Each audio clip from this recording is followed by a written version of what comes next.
Hi, I'm Nicole Farage at Studio A at the USC Annenberg School.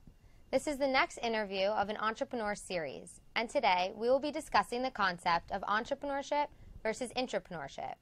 I have with me two very special guests, Jake Kelfer, a high-energy inspirational speaker, career elevation coach, and the creator of the Professional Basketball Combine.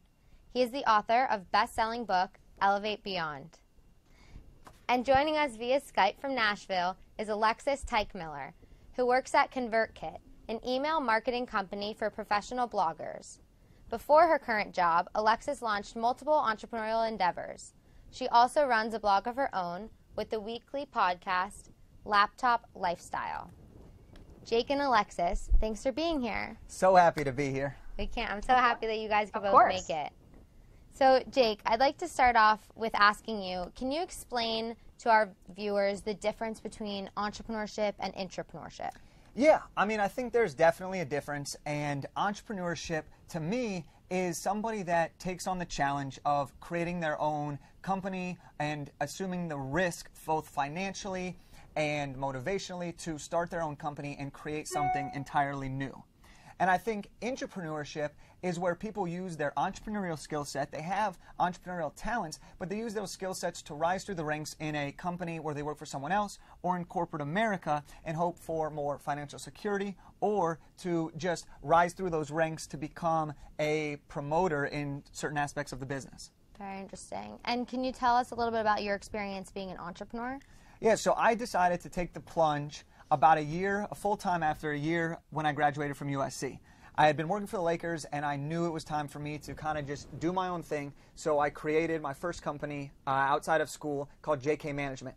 And that company has been something where it combines all of the books that I've written, Elevate Beyond, and then I have another book coming up called Elevate Your Network. It combines my personal elevation coaching, where I believe in helping people achieve their own definition of success.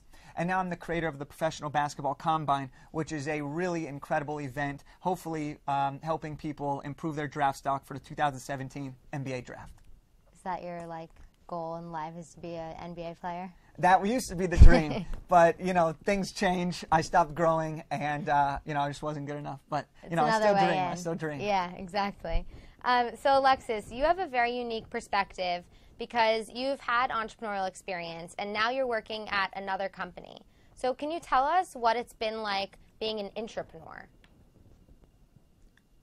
Yeah, great question. I firmly believe that really what it means to be an entrepreneur is you're just a problem solver. And so whether you're working for yourself or you're working for another company, you should always be solving problems. So whenever I was in college, I launched my second business, which was a clothing line for women.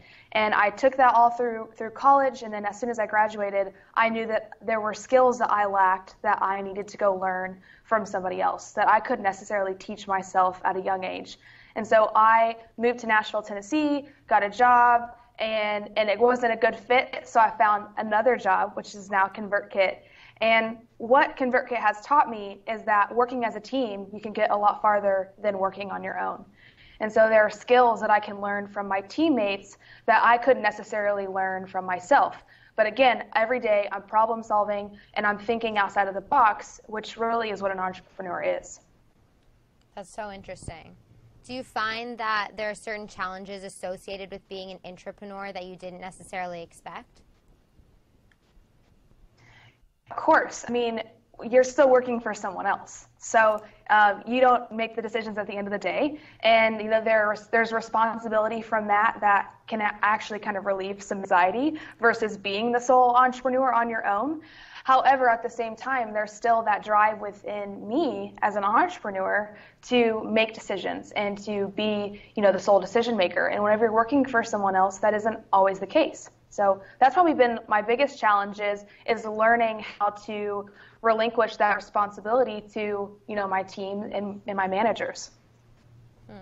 Jake, do you find that you have similar challenges in an entrepreneurial role, or are your challenges that you face daily different? I think some of my challenges are similar, but I think for the majority they're a little bit more different.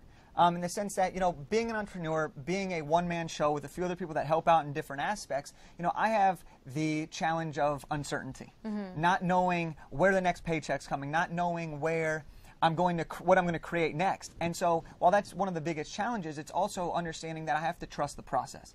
And if I believe that what I'm doing is going to get me to the place that I want to be, which is achieving my definition of success, then I'm going to keep going through that process and keep elevating myself, as I like to say, keep elevating myself along my journey. And so the biggest challenge, though, that I'm currently facing is just that uncertainty and not knowing what's next. But if I continue to trust the process, I'll be able to overcome that and create what I'm destined to create.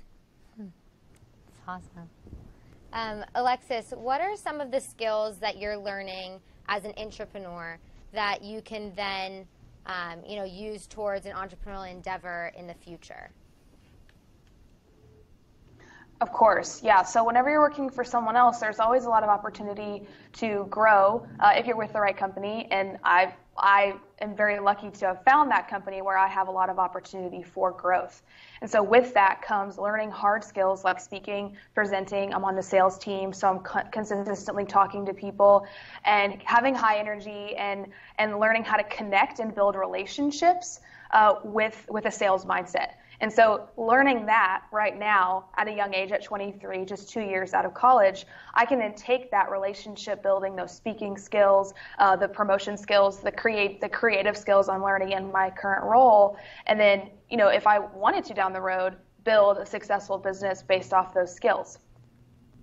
So right now, a lot of college students are graduating and they're unsure about the future and what they want to do. So I'd like to ask you both a question, and that's, what kind of advice would you give to a college senior graduating? For Alexis, what advice would you give to somebody who wants to go into an intrapreneurial role? And for Jake, what advice would you give to somebody who's grappling with their decision of whether or not to launch a venture? So we'll start with Alexis. Great question. For me, it would be don't settle and ask questions. I think a lot of times when getting out of college, you're just excited to have a job and money in the bank. Whether you're graduating with student loans or you have that pressure to get a job, do not settle for something that you know you will not be happy in. There's nothing that pains me worse than seeing these college grads get into a 9-to-5 that they end up hitting their ceiling at in 2 months. So ask questions, understand the culture of the company, and also see if there's opportunity for you to grow within that company. And if not, you're probably going to be pretty miserable pretty quickly. And Jake, what about you? Yeah, I mean, the big piece of advice that I have for people that are thinking about starting their own venture is really just go for it. Life is a journey. Life is meant to be fun. It's meant to be exciting. I mean, we're given one life.